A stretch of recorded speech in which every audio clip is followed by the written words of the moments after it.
अच्छे कर्मों का फल हमेशा अच्छा ही होता है। बहुत समय पहले की बात है, किसी गांव में एक किसान रहता था। वह रोज भोर में उठकर दूर झरनों से स्वच्छ पानी लेने जाया करता था। इस काम के लिए वह अपने साथ दो बड़े घड़े ले जाता था, जिन्हें वे डंडे में बांधकर अपने कंधे पर लटका लेता था। उनमें से एक घड़ा कहीं से फूटा हुआ था और दूसरा एकदम सही था। इस वजह से रोज घर पहुंचते पहुंचते किसान के पास 1.5 घड़ा पानी ही बच पाता था। ऐसा 2 सालों से चल रहा था और सही घड़े को इस बात का घमंड था कि वो पूरा पानी घर पर पहुंचाता है, उसके अंदर कोई कमी नहीं। वहीं दूसरी तरफ फूटा हुआ घड़ा इस बात से शर्मिंदा था कि वो आधा पानी ही घर पहुंचा पाता है और किसान की मेहनत बेकार जाती है।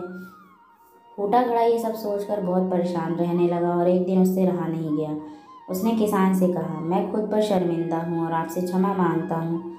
किसान ने पूछा, क्यों? तुम किस बात से शर्मिंदा हो? शायद आप नहीं जानते कि मैं एक जगह से फूटा हुआ हूँ और पिछले 2 सालों से मुझे जितना पानी घर पहुँचाना चाहिए था, बस उसका आधा ही पहुँचा पाया हूँ। मेरे अंदर ये बहुत बड़ी कमी है, इस वजह से आपकी मेहनत बर्बाद होती है। फूटे घड़े ने दुखी होते हुए कहा। किसान को घड़े की बात सुनकर थोड़ा दुख हुआ और वह बोला, कोई बात नहीं, मैं चाहता हूँ कि आज लौटते वक्त तुम रास्ते में पड़ने वाले सुंदर फूलों को देखो। घड़े ने वैसा ही किया। वह रास्ते भर सुंदर फूलों को देखता आया। ऐसा करने से उसकी उदासी कुछ दूर हुई, पर घर पहुँचते पहुँचते फिर उसके अंदर से आधा पानी गिर चुका था। वो मायूस हो गया और किसान से क्षमा मांगने लगा। किसान बोला, शायद तुमने ध्यान नहीं दिया, पूरे रास्ते में जितने भी फूल थे वो बस तुम्हारी तरफ ही थे, सही घड़े की तरफ एक भी फूल नहीं था।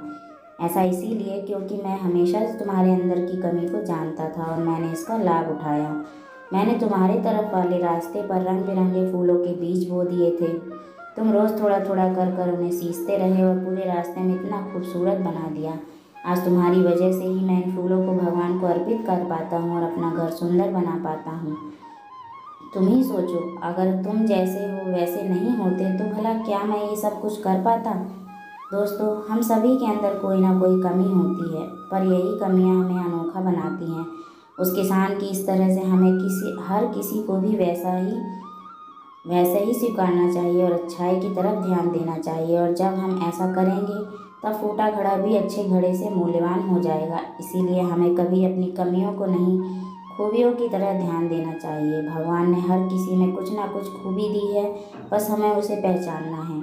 अगर आपको ये कहानी पसंद आई हो तो लाइक करें, दोस्तों में शेयर करें और ऐसी ही कहानी को सुनने के लिए हमारे चैनल को सब्सक्राइब करें। धन्यवाद।